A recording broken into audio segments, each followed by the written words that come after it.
Europe 1, historiquement vôtre, avec Stéphane Bern. Mes aïeux, quelle époque, mes aïeux, quelle époque. Ah oui, mes aïeux, quelle époque, une époque et même plusieurs qu'on vous raconte chaque jour pendant 2 heures.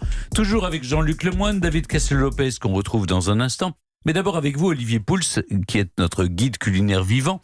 Ça s'est passé dans le passé, on remonte en 1790 quand une révolution se passe aussi dans notre assiette. Eh bien oui, les saisons, mon cher Stéphane, voilà une notion qui semble peut-être aujourd'hui avoir un peu disparu lorsqu'on regarde le contenu des rayons de magasins d'alimentation. Les moyens de production et de consommation modernes permettent de s'en affranchir, on peut le déplorer ou s'en réjouir, c'est pas le débat du jour, mais comme vous l'avez dit, la première étape de cette désaisonnalisation des produits remonte à la toute fin du 19e siècle et à l'invention d'un Français que l'histoire a un peu injustement mis de côté.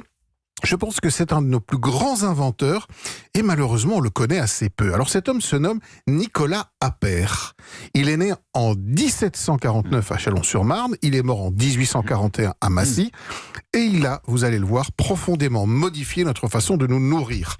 Alors tout commence à la réponse à un concours lancé par l'armée française qui peine à donner de quoi manger à ses troupes. Nicolas Appert met au point un système de stérilisation que l'on nommera l'apertisation. C'est donc la boîte de conserve est née. Là. Oui, en quelque sorte, parce que jusque-là, les seules manières de conserver des aliments sont le salage, le fumage ou l'immersion dans l'alcool. Alors lui découvre que le fait de chauffer longuement des aliments dans des récipients scellés permet d'éviter la prolifération de bactéries et permet donc une conservation quasiment indéfinie des produits. Il est originaire de Champagne, je vous l'ai dit, et donc c'est dans des bouteilles en verre, des bouteilles de champagne légèrement modifiées qu'il va mener ses premiers essais. C'est un succès et Appert ouvre une première usine dès 1795 à Ivry-sur-Seine. Son principal client est alors la marine française qui a besoin de faire voyager des produits et de conserver notamment les vitamines. En 1804, il combine la production de la matière première, c'est-à-dire principalement les légumes, il a des potagers, l'élaboration des produits, il fait des soupes et la mise en conserve. Alors dès cette époque, on peut donc commencer à manger de la soupe de tomates en décembre ou des haricots en boîte à la même période.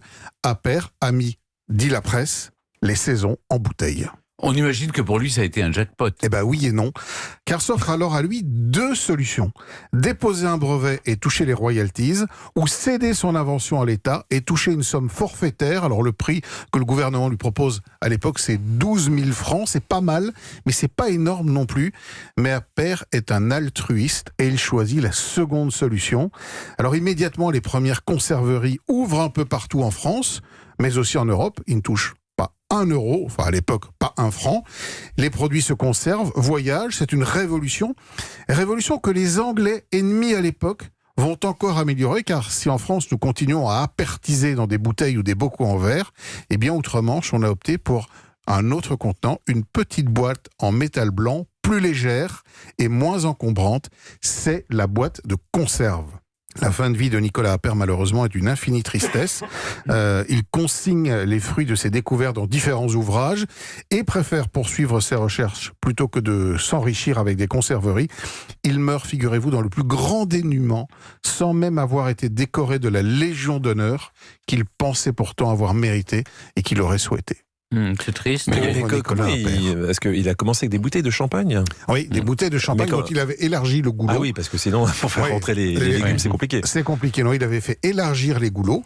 La bouteille de champagne était ensuite scellée et évidemment la cuisson très longue permettait de tuer toutes les bactéries. Et ce sont les Anglais qui, eux, ont eu l'idée de génie qu'on a toujours évidemment aujourd'hui dans le placard, c'est de remplacer le verre par du métal blanc. Par du métal blanc. Bah oui. Qui est beaucoup Mais plus il a facile. quand même quelques rues par-ci par-là. Je crois qu'il a une ou deux rues qui sont il y a la à rue Charlie Paris Hebdo. notamment. Ouais, À Paris, oui. Voilà, exactement. Eh oui. C'est la rue Mais Nicolas merci Appert. Monsieur Appert. Merci et merci. Mais c'est Olivier probablement Pouls. un de nos plus grands inventeurs Mais oui, et bien son nom sûr. n'est pas très connu. Mais non, c'est fou. Heureusement, vous l'avez réhabilité. Et dans un instant, c'est le début de la fin, ou le début tout court. Avant de partir, eh bien, on remonte aux origines avec David Castel-Lopez et son Karcher. Et juste avant, on écoute In the Deska, Iggy Pop sur Europe 1.